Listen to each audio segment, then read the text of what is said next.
Hello friends, मैं सौरभ आपका अपने इस यूट्यूब चैनल पर स्वागत करता हूं। आज हम पढ़ने जा रहे हैं रेशनल नंबर, जो कि क्लास 8 का फर्स्ट चैप्टर है। ठीक है, तो इसमें हम लोग को जानना क्या है। रेशनल नंबर में हम लोग जानेंगे नंबर के बारे में कि नंबर मेनली आया कैसे, कौन से नंबर सबसे पहले हैं, उसके बाद कौन सा नंबर आया, नंबर का इतिहास है ना, नंबर सिस्टम पहले हमको जानना है इसमें। सबसे पहला चीज़ आया नेचुरल नंबर।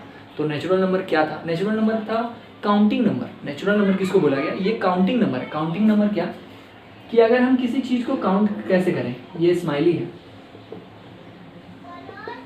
ये कितना स्माइली है। अगर हमको कोई बोले ये काउंट कीजिए आप कितना है, तो ये कितना है? 1 2 और 3, ये 3 है। ठीक है, इसको हम ऐसे नहीं काउंट कर सकते 0 1 2, नहीं, ये रॉन्ग हो जाएगा। ये क्या है? 0 1 2 नहीं है, बल्कि ये 1 2 और 3 स्माइली है। ठीक है, तो नेचुरल नंबर किसको बोला गया? इसको काउंटिंग नंबर को ही बोला गया कि वो नेचुरल नंबर है। तो इसका डेफिनेशन क्या होगा? इसका डेफिनेशन होगा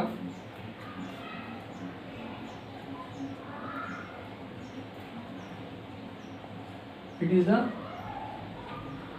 काउंटिंग नंबर। ये क्या है? ये एक काउंटिंग नंबर है। हम सभी का डेफिनेशन नहीं लेंगे, बस एक दो कुछ समझने के लिए। उसके बाद हमको सब पता होना चाहिए कि वो है क्या। ऐसा नहीं कि हमको डेफिनेशन तो याद है बट पता नहीं वो है क्या, तो वैसा नहीं। तो इसलिए नेचुरल नंबर पता चल गया। नेचुरल नंबर क्या होता है? वो काउंटिंग नंबर है। अब जैसे कि कौन कौन, such as natural number start कहाँ से हुआ? 1 से। 1 2 3 4 और ब्ला ब्ला ब्ला बहुत आगे तक, बहुत आगे तक। कहाँ तक गया? इन्फिनिटी हम कह सकते हैं उसको, है ना, इन्फिनिटी तक गया। इन्फिनिटी कहने का मतलब वो ख़त्म नहीं हुआ, वो बस जाते जा रहा। ऐसा वर्ड, मतलब ऐसा एक नंबर आ गया जिसको कि हम एक्सप्रेस नहीं कर सकते हैं, बता नहीं सकते हैं, वो नंबर है, वहाँ तक है। ठीक है, तो उसको बोला गया नेचुरल नंबर। अब हम सेकेंड चीज़ जानेंगे। सेकेंड नंबर है क्या? सेकेंड है होल नंबर। सेकेंड है होल नंबर। अब होल नंबर क्या था? तो हम लोगों के पास जब हम लोग काउंटिंग करना स्टार्ट किए 0 1 2 3 4 5 6 7 8 9 10 आया, तो 10 के पास क्या था? 1 0 10। 10 के पास 0 था, पर हम लोग को 0 का इतिहास पता नहीं, 0 पहले था नहीं, 0 कहाँ से आया ऐसा नहीं पता हम लोग को। बस हम लोग बीच में काउंटिंग करते करते 0 लिख दिए, 10 में 1 और 0 लिख दिए, तो वो नहीं होगा। तो नेचुरल नंबर क्या होता है कि आप कुछ मत करो, बस जो आपका काउंटिंग नंबर है ना उसके आगे एक 0 लगा दो, वो हो जाएगा आपका होल नंबर। पता चल रहा? होल नंबर क्या है कि जो नेचुरल नंबर था, जो काउंटिंग नंबर था, उसमें बस आप उसके आगे 0 लगा दो, वो क्या हो जाएगा? 0 1 2 3 4 और ब्ला ब्ला ब्ला, कहाँ तक जाएगा? इन्फिनिटी। ठीक है, ये सेकंड चीज़ हो गया, नेचुरल नंबर फिर होल नंबर। कुछ नहीं किए, 1 2 3 4 था, उसके आगे हम 0 लगा दें। अब थर्ड वाला नंबर, थर्ड है इंटीजर। इंटीजर्स क्या है? तो नेचुरल नंबर के पास क्या था? 1 2 3 और आगे भी बहुत सारा ऐसा नंबर है ना, ऐसा आगे भी बहुत सारा इन्फिनिटी तक नंबर। और जब होल नंबर का बात आया तो हम बोले कि उसके आगे 0 लगा दो। जब इंटीजर आया तो वो क्या बोला कि आपके पास प्लस वाला तो सारा नेचुरल नंबर था ही, अब आप निगेटिव नेचुरल नंबर भी समझ लो। अब निगेटिव नेचुरल नंबर क्या? तो ये जो नेचुरल नंबर पॉजिटिव में, प्लस में, वही यहाँ पे माइनस में आ जाएंगे। क्या हो जाएगा वो? -1 -2 और इसी तरह वो कहाँ तक जाएगा? माइनस इन्फिनिटी तक। ठीक है, इसको हम नंबर लाइन पर शो कर सकते हैं इस तरह से, यहाँ 0, इधर 1, यहाँ 2 और बस इसी तरह ये गया इन्फिनिटी तक, और इधर -1 -2 और माइनस ये आया माइनस इन्फिनिटी तक। ठीक है, तो हम जाने क्या? नेचुरल, होल और इंटीजर्स। अब इंटीजर्स के बाद हम जानेंगे फ्रैक्शन क्या? फ्रैक्शनल नंबर या फ्रैक्शन भी हम उसको कहते हैं। तो फ्रैक्शन क्या? तो वो नंबर जो कि किसके फॉर्म में होते हैं? p/q के फॉर्म में होते हैं। वो नंबर जो कि p/q के फॉर्म में होते हैं। तो जैसे क्या, इसका डिफिनेशन हम लिखते हैं the number which are in the form of p by q where q is not is equals to 0 and p and q are natural number.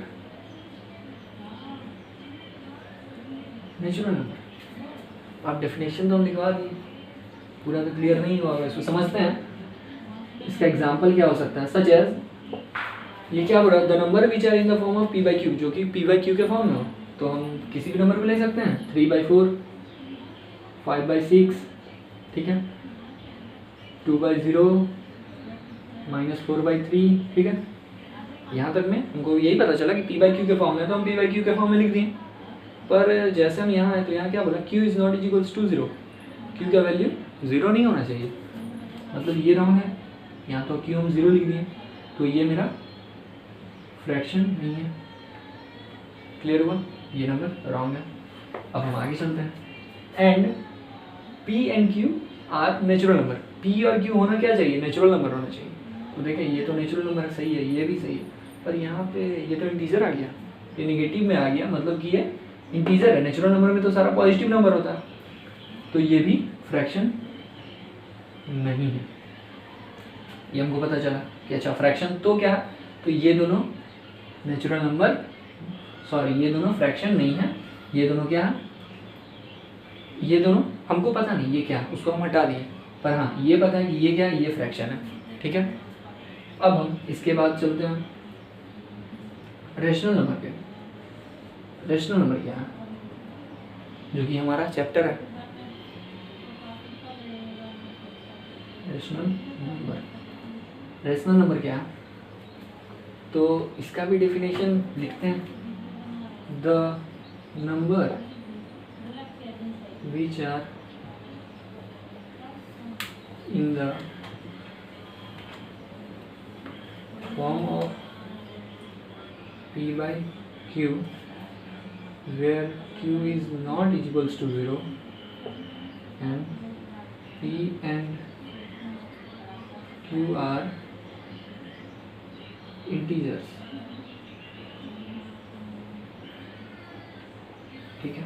क्या है समझते हैं रेशनल नंबर क्या है, तो the number which are in the form of p by q, वो number जो कि किस फॉर्म में हो, p by q के फॉर्म में हो, मतलब हाँ कुछ इसी तरह सेम है। Where q is not equals to 0, तो नीचे 0 भी नहीं होना चाहिए, ठीक है। और क्या, और आगे बोला गया कि p and q are integers, यहाँ पे p q क्या है, नेचुरल नंबर होना चाहिए था, जबकि यहाँ पे p q इंटीजर है। तो इसका एग्जांपल क्या हो सकता है,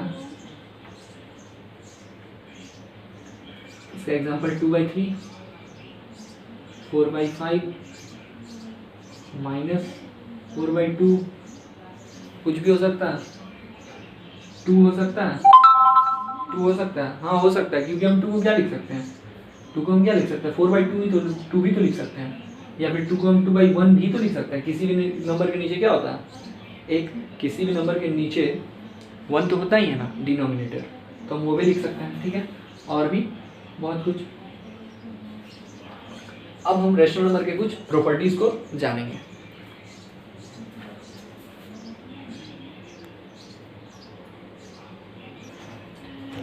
अब इसका हम जानेंगे कि प्रॉपर्टी क्या होता है रेशनल नंबर का। रेशनल नंबर का प्रॉपर्टीज में हम सबसे पहले ये जानेंगे कि रेशनल नंबर जो होता है हम उसको क्या p by q के रूप में दिखाते हैं ना, p by q के रूप में। तो हम रेशनल नंबर, किसी भी रेशनल नंबर में हम सेम नंबर से मल्टीप्लाई कर सकते हैं। अगर हम सेम नंबर से मल्टीप्लाई करें, वो हम m मान लेते हैं, तो pm by qm हम सेम नंबर से मल्टीप्लाई कर सकते हैं, कोई प्रॉब्लम नहीं है ना, कोई प्रॉब्लम नहीं है। और ऐसा क्यों, नंबर तो चेंज हो गया, p को आप m से क्यों मल्टीप्लाई किए, इसको आप m से क्यों मल्टीप्लाई किए, क्योंकि हम अगर इसको मल्टीप्लाई किए फिर m और m को कट करके हम क्या लिख सकते हैं, यहाँ पे p by q तो लिख ही सकते हैं ना, p तो by q तो लिख ही सकते हैं, आ तो गया वही नंबर, तो इसलिए हम उसको सेम नंबर, सेम किसी भी नंबर से हम उसको मल्टीप्लाई कर सकते हैं, न्यूमरेटर और डिनोमिनेटर दोनों में, ठीक है। इस प्रॉपर्टी को बोला गया इक्विवेलेंट।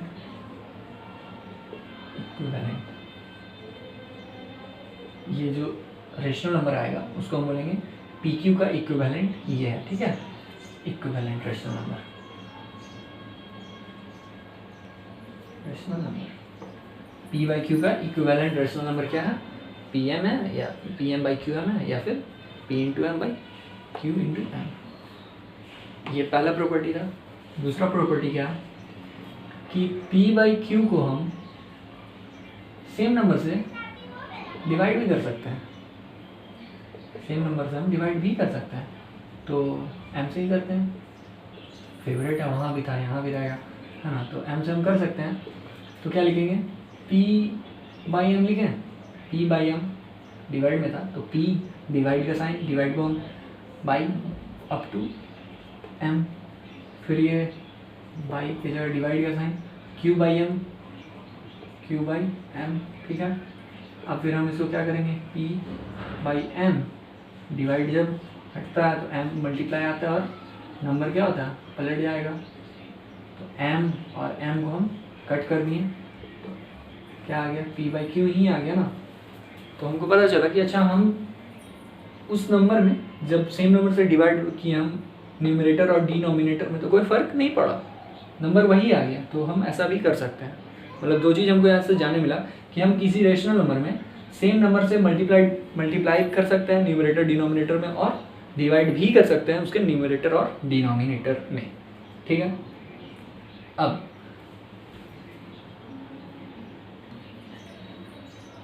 हम जानेंगे कि स्टैंडर्ड फॉर्म क्या है, ठीक है। स्टैंडर्ड फॉर्म पे काफ़ी सारे क्वेश्चंस हैं एक्सरसाइज में, हम जानेंगे स्टैंडर्ड फॉर्म क्या है। स्टैंडर्ड फॉर्म में होता क्या कि जो रेशनल नंबर होता है, रेशनल नंबर जो होता है स्टैंडर्ड फॉर्म के अंदर वो थोड़ा कॉम्प्लिकेटेड करके दिया होता है, ठीक है। और उसको हम बस इजी वे में उसको जब हम दिखा देते हैं तो उसी को बोलते हैं कि यही उसका स्टैंडर्ड फॉर्म है।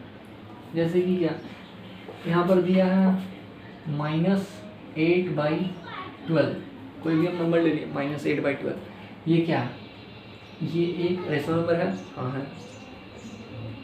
पर अगर इसको बोला कि आप अब इसको कन्वर्ट करो किसमें, स्टैंडर्ड फॉर्म में, तो स्टैंडर्ड फॉर्म में कैसे कन्वर्ट होगा, तो देखते हैं। ये नंबर थोड़ा कॉम्प्लिकेटेड है, थोड़ा सा कॉम्प्लिकेटेड लग रहा है, ये लग रहा है कि अच्छा ये कट वट सकता है ना, लग रहा है इसका। तो इसको हम डिवाइड कर सकते हैं क्या, डिवाइड कर सकते हैं, किससे कर सकते हैं,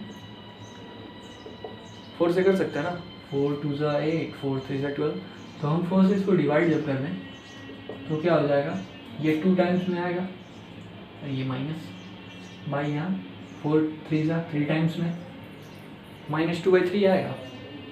ये एक पता चला कि अच्छा इससे जब आप इसमें कन्वर्ट कर दिए तो यही रहा, यही आपका आगे स्टैंडर्ड फॉर्म ये है, ठीक है। अब आप इसको किसी भी तरह से कट छट नहीं कर सकते हैं, ये हो गया जो होना था बस। अब वो उसी फॉर्म में रहेगा, सबसे छोटा मतलब प्योर फॉर्म आ गया रेशनल नंबर का, ठीक है। अब दूसरा नंबर आपको दे दिया, अगर -15/-20, इसको क्या करेंगे, एक मिनट, यहाँ माइनस ऊपर भी नीचे भी है ना, ऊपर भी माइनस नीचे भी। तो हम लोग क्या सीखे पढ़े हैं कि अच्छा माइनस माइनस दिया तो काट दो,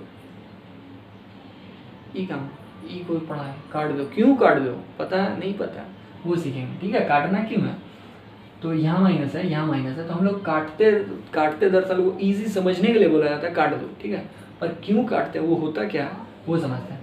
हम लोग उसमें क्या कर सकते हैं, हम लोग पढ़े हैं रेशनल नंबर का प्रॉपर्टी कि हम सेम नंबर से मल्टीप्लाई या डिवाइड कर सकते हैं। यहाँ पे डिवीजन किए, मल्टीप्लिकेशन हम क्या कर सकते हैं, -1 से कर सकते हैं, सेम नंबर से ऊपर नीचे हम मल्टीप्लिकेशन कर सकते हैं, -1 नीचे भी -1। तो अब जब हम मल्टीप्लाई करेंगे तो क्या होगा, 15 1 ज़ा 15 और माइनस माइनस प्लस बाई 20 1 ज़ा 20 और माइनस माइनस प्लस। अच्छा समझ आया कि माइनस माइनस कटता नहीं है, होता क्या है, क्यों आखिर वो प्लस में आ जाता है, यही रीज़न है, ठीक है। अब क्या ये रेशनल नंबर स्टैंडर्ड फॉर्म में आ चुका है, नहीं, अभी ये स्टैंडर्ड फॉर्म में नहीं है, अभी इसको और कुछ काम करना है। इसको हम 15/20, अब हम क्या कर सकते हैं, ये भी थोड़ा कॉम्प्लिकेटेड, इसको हम काट छाट सकते हैं, किस नंबर से डिवाइड कर सकते हैं, हम अभी इसको 5 से डिवाइड कर दें, है ना, 5 3 ज़ा 15, 5 4 ज़ा 20, तो यहाँ 3/4 हो गया। तो ये आया मेरा स्टैंडर्ड फॉर्म। ये स्टैंडर्ड फॉर्म किसका निकला, -15 बाई -20 का स्टैंडर्ड फॉर्म निकला 3/4 स्टैंडर्ड फॉर्म। क्लियर हुआ? इसका स्टैंडर्ड फॉर्म ये निकला। ठीक है, एक छोटा सा और एक क्वेश्चन लेंगे कि अगर वहाँ पे -8 बाई माइनस क्या दे दे आपको 24 दे देता, तो क्या करते हैं हम? यहाँ माइनस नीचे में है तो हम लोग करते हैं माइनस नीचे है तो उसको ऊपर ही समझते हैं। पर क्यों समझे क्यों? रीज़न, तो रीज़न हमको यहाँ मिला कि हम सेम नंबर से फिर वही मल्टीप्लाई कर सकते हैं ना, -1 सेम नंबर से मल्टीप्लाई किए तो ये 8 1 जा 8, इसके आगे कुछ नहीं तो क्या है, प्लस है, plus minus plus, sorry plus minus minus, और फिर ये 24 1 जा 24 और माइनस माइनस प्लस, मतलब कि ये पता चला अच्छा जो ये माइनस है नीचे वाला वो ऊपर चला गया। क्यों चला गया पता चला, अच्छा इस कारण ये ऊपर चला गया। तो क्या अभी ये स्टैंडर्ड फॉर्म में आ गया? नहीं, कैसे आएगा? अभी हम -8/24 को क्या कर सकते हैं? डिवाइड कर सकते हैं सेम नंबर से। किससे करते हैं? 8 1 जा 8, 8 3 जा 24, 8 के टेबल में दोनों आ रहा है, 8 से डिवाइड कर दें, क्या होगा यहाँ पे 1 टाइम्स में तो ये माइनस आया, और ये 3 टाइम्स में 8 3 जा 24 तो -1/3। तो ये हुआ स्टैंडर्ड फॉर्म किसका? -8 बाई -24 का स्टैंडर्ड फॉर्म ये हुआ। क्लियर है?